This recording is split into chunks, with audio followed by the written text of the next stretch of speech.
ایک بچی نے امریکی صدر کو بتایا کہ آن لائن کلاسز کے دوران ٹیچر کی توجہ ہٹنے پر اس نے چیز کھائی، جبکہ دوسری بچی نے بتایا کہ وہ آن لائن کلاس کے دوران کئی بار سو جاتی تھی۔ بچوں کی گفتگو سن کر امریکی صدر مسکرائے، جبکہ ان کی اہلیہ نے بھی ہنستے ہوئے کہا کہ میں نے دیکھا ہے کہ بچے آن لائن کلاسز کے دوران اپنے کیمرے بند کر دیتے ہیں۔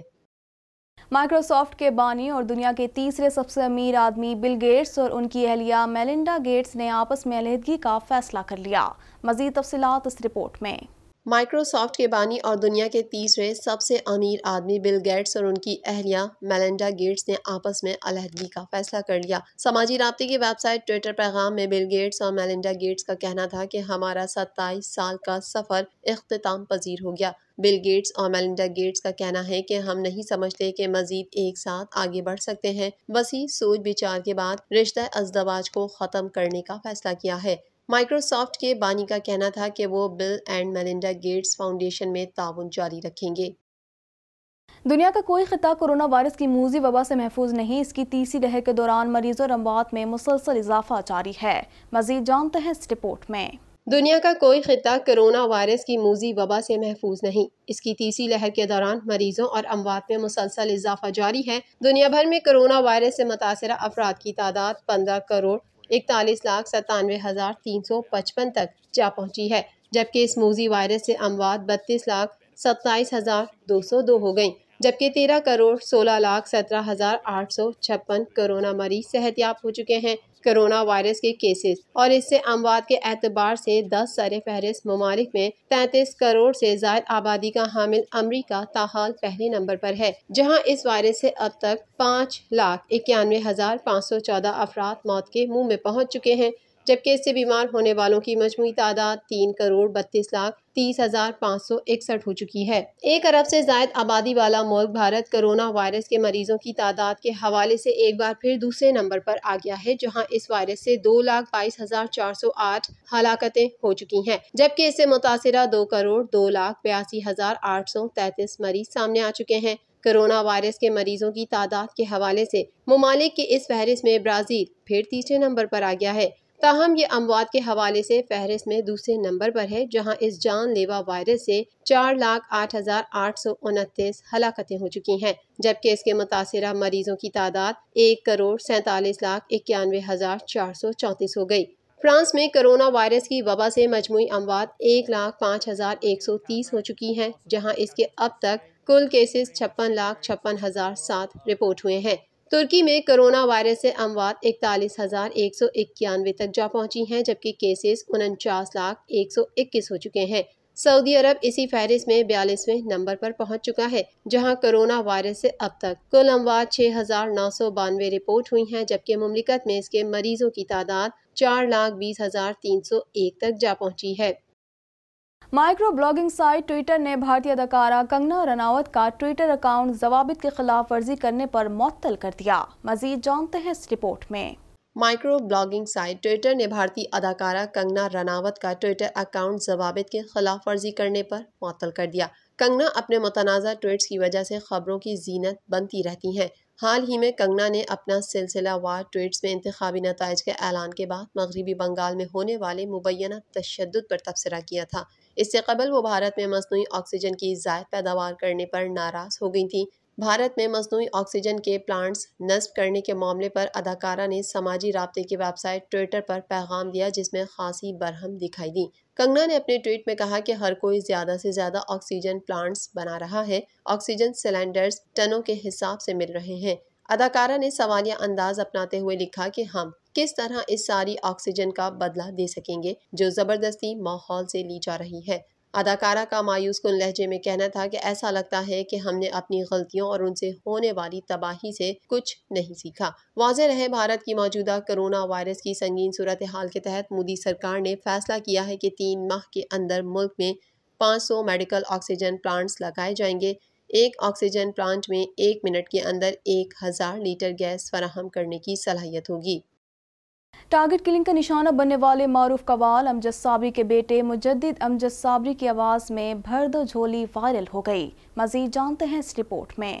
حق سے پائی وہ شان کریمی، مرحبا دونوں عالم کے والی۔ ٹارگٹ کلنگ کا نشانہ بننے والے معروف قوال امجد صابری کے بیٹے مجدد امجد صابری کی آواز میں بھر دو جھولی وائرل ہو گئی۔ ٹارگٹ کلنگ کا نشانہ بننے والے معروف قوال امجد صابری کے بیٹے مجدد امجد صابری کی آواز میں بھر دو جھولی میری یا محمد صلی اللہ علیہ وسلم خوب وائرل ہو گئی۔ مداحوں نے مجدد امجد صابری کی آواز کو خوب سراہا اور ان کی آواز کو بالکل والد امجد صابری کی آواز سے تشبیہ دی۔ مداحوں نے کہا کہ آواز سن کر ایسا لگتا ہے کہ امجد صابری واپس آ گئے ہوں۔ ایک اور مداح نے کہا کہ مجدد امجد صابری کی آواز نے دل جیت لیے۔ واضح رہے کہ 22 جون کو کراچی کے علاقے لیاقت آباد میں موٹر سائیکل سوار ملزمان نے امجد صابری کی گاڑی پر فائرنگ کی، جس کے نتیجے میں وہ موقع پر ہی جاں بحق ہو گئے تھے۔ TNN TV کے نیوز بلیٹن سے فی الوقت اتنا ہی۔ مزید خبروں اور اپڈیٹس کے لیے دیکھتے رہیے TNN TV۔